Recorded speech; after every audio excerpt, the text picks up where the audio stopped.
Good morning, students. This is our third chapter in class 7 history book. Name the Delhi Sultanate. In this chapter, we will read out that in we saw the regions like the Kaveri Delta in the second chapter and became the centers of large kingdoms.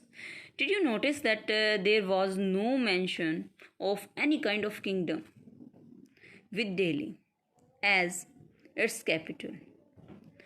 That means we did not know about that in the second chapter Delhi was a capital, and that was because Delhi became an important city only in the 12th century.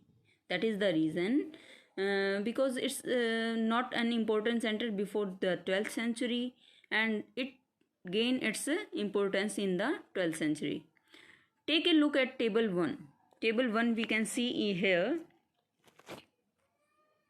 This one is our table 1, and you can see in your book that first of all we get to meet the Rajput dynasties, and first of all Tomar Rajvansh, and first king of Tomar Rajvansh was Anangpala from 1130 to 1145, and Chauhans 1165 to 1192, Prithviraj Chauhan 1175 to 1192, and the next after Rajput dynasty there is a Turkish rulers, and who was the first ruler, we can say the powerful ruler Qutbuddin Aibak from 1206 to 1210.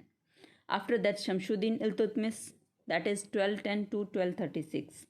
Next, that is the first women who ruled over any country or any state, we can say that is Razia Sultan 1236 to 1240. After that Ghiyasuddin Balban, and after that we can say that Khilji dynasty came in the ruling part. As the ruler of Khilji dynasty, the Jalaluddin Khilji was the first establisher of the Khilji ones, 1290 to 1296. After that Alauddin Khilji, and after that Tughlaq dynasty, Sayyid dynasty, Lodi dynasty, there are continuous different dynasties were there. We will read out all these dynasties in the third chapter. Let us start our chapter. Yes, we have looked at table 1. Delhi first became the center of the kingdom under the Tomar Rajputs. As you know very well that we don't know about the Delhi as a capital in the second chapter. Here we get to know that Delhi became the capital under the kingdom of Tomar Rajputs, who were defeated in the middle of the 12th century by the Chauhans. Also referred, we can say that Chahmans of Ajmer. It was under the Tomars and Chauhans that Delhi became an important commercial center. What is the reason of familiarity of Delhi? Here the main thing that it became an important center for commerce. Commerce, you know very well, that trade. Many rich Jain merchants lived in the city because now Delhi become the commercial center, so there are so many merchants lived in the city, and they constructed several temples there in Delhi. Coins minted here, and these coins were called Delhi wall. Had a wide circulation. Wide circulation, that means spread out around the subcontinent. Now, the transformation of Delhi into a capital that controlled vast areas of subcontinent started with the foundation of the Delhi Sultanates in the beginning of the 13th century. Here we get to know that the transformation of Delhi into a capital, because this is only a commercial center in the earlier. After that, it gained the power and it became the capital, and that controlled the vast area of the subcontinent that around adjacent areas also. of the Delhi Sultan. And the foundation of the Delhi Sultanate in the beginning of the 13th century. When was the foundation of the Delhi Sultanate? It was on the beginning of 13th century. And take a look at table 1 again and identify the 5 dynasties that together made the Delhi Sultanate. We have read out that Tomar Raj, we can say the first one is the Rajput dynasty. After that, Turkish rulers came, and after that, Khilji dynasty on the throne, and Tughlaq's dynasty, and Sayyid, and after Lodi dynasty. So, here the next, the Delhi Sultanate. Delhi Sultan built many cities in the area that we now know as Delhi. There are Delhi Sultans who built cities in the area. That means they developed Delhi in different cities. That area is known as, we now know as Delhi. Look at map 1. This is here. You can see. This is our map. In this you can see that in the very beginning, from downward, we can say that Howz Sultani. After that, Qutub Minar. After that, you see that Delhi Icona here. Let us start. That is Delhi. And after that, you can see the Siri and Tughlaqabad. These are the main centers we have to read out in this chapter.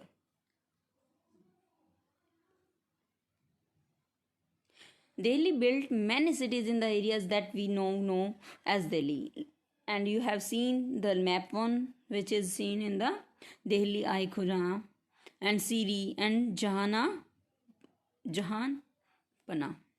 देखिए यहाँ पर है. We can see here, that is Jahanpana. Okay, let us move. That table we have seen already, so there is no need to see again. Let us start the next one. That is finding about the Delhi Sultans. Although inscriptions, coins, and architecture provide a lot of information, especially valuables are historians. So first of all, we get to know that what is histories. Histories here we can see that tells us about history. And in the singular form we will say that is Tariq and Tariq in the plural form. And written in Persian language. Because Persian language is the language of administration under the Delhi Sultan. That's why we use Persian language during the Delhi Sultanate. And we can see here some pictures. These are the 4 stages of preparing a paper. First one is shown as that how they were preparing the paper.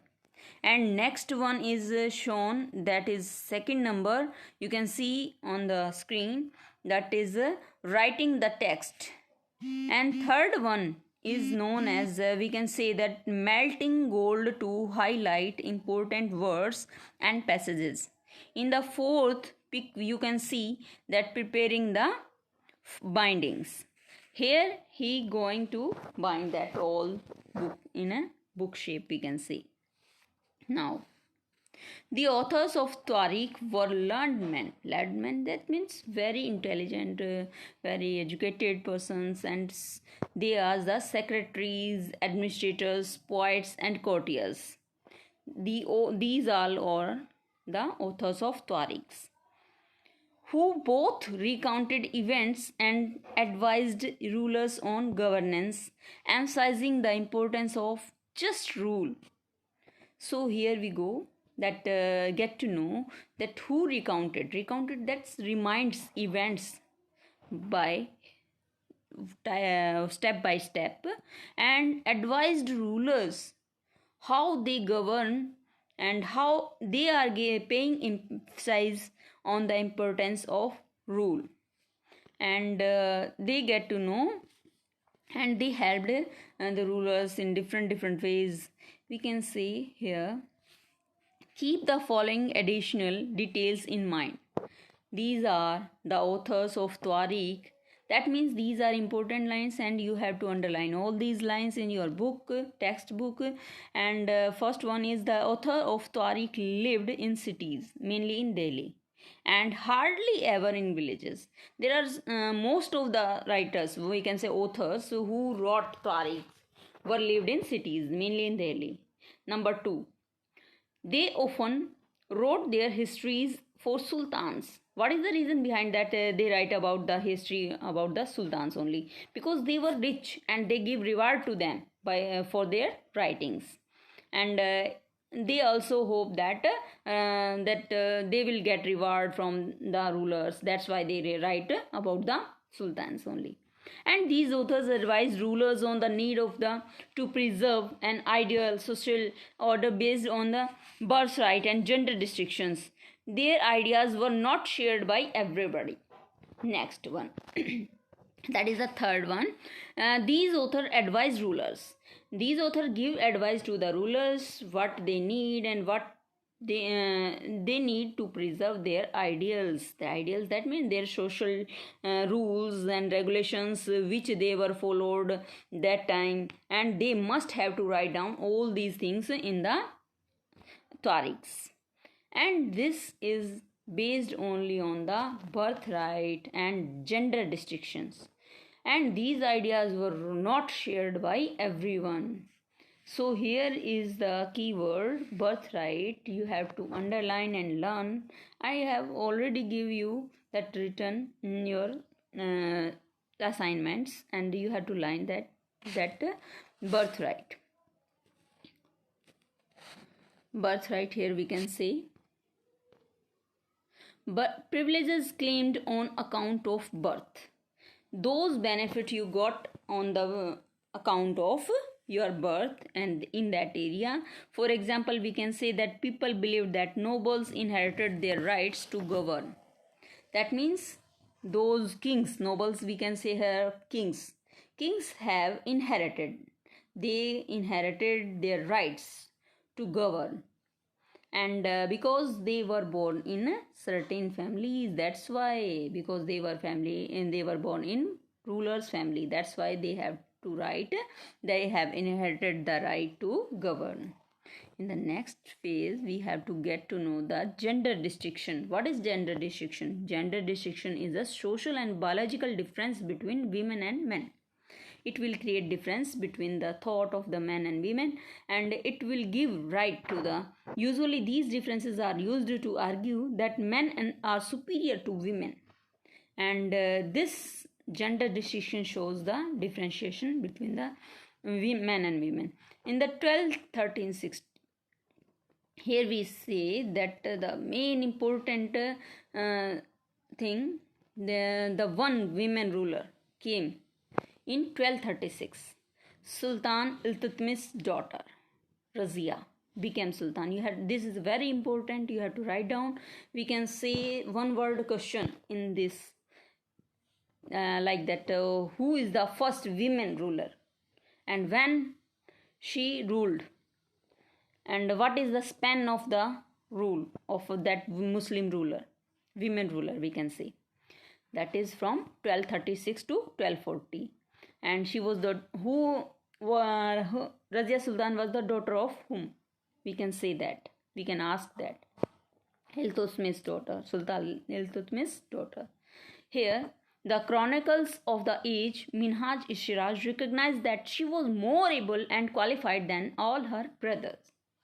As what is the reason that she was throned? So here is the reason that chronicles of age, Minhaj-i-Siraj, who recognized, that means who tells us that she was more able and qualified than all her brothers, but he was not comfortable at having as a queen, as a ruler, nor were the nobles happy at her attempts to rule independently. And most of the rulers got tempered when they got to know that Razia became the ruler of the Sultanate independently. And she was removed from the throne in 1240 after a long span of 4 years, we can say, from 1230 to 1240, sorry, 1236 to 1240. In a year of 4 year span, she got removed from the throne. Next, here are some details you want to read in the book, so you can read, but there is not more important points over there. So here we can say that from garrison town to the empire, and we can say that expansion of Delhi Sultanate we can found in the following map. That is map. Major cities captured by Shamsuddin Iltutmish. That means who was the ruler of the cities. These were cities shown in the map. You can read them. There are some important hinterland. First point, the land adjacent, that means joining land of the city, or we can say the port that supply it with the goods and services, that is called hinterlands. These are keywords, you have to learn them and underline in your textbook. Garrison town, the fortified settlement with the soldiers. Now here we get to know that another keyword, that is garrison town. What is garrison town? You can ask me that like that. Fortified, that means build up a strong wall around the city, that is known as fortified, and these settlements are called garrison towns, and secured by the soldiers around them. In the early 13th century, the control of the Delhi Sultans rarely went beyond heavily fortified towns occupied by garrisons. 13th century was in the 13th century, we can say Delhi was controlled by Delhi Sultans, rarely went beyond heavily fortified towns occupied by the garrisons, and the Sultan seldom controlled the hinterlands of the cities and were therefore dependent upon trade.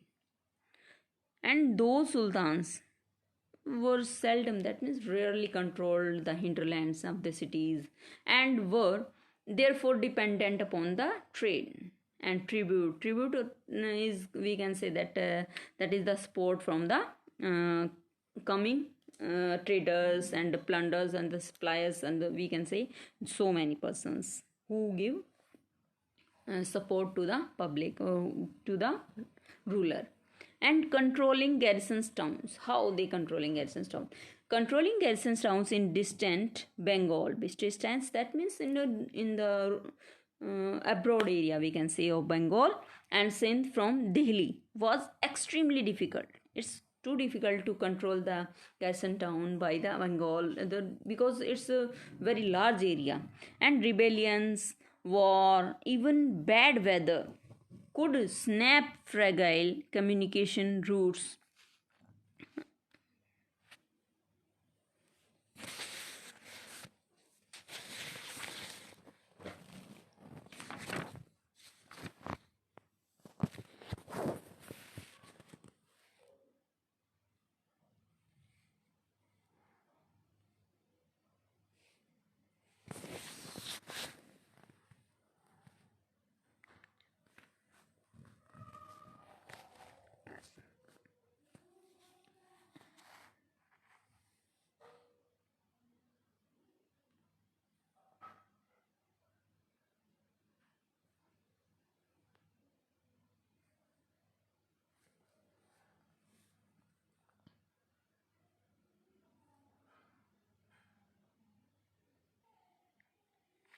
Yes, beta.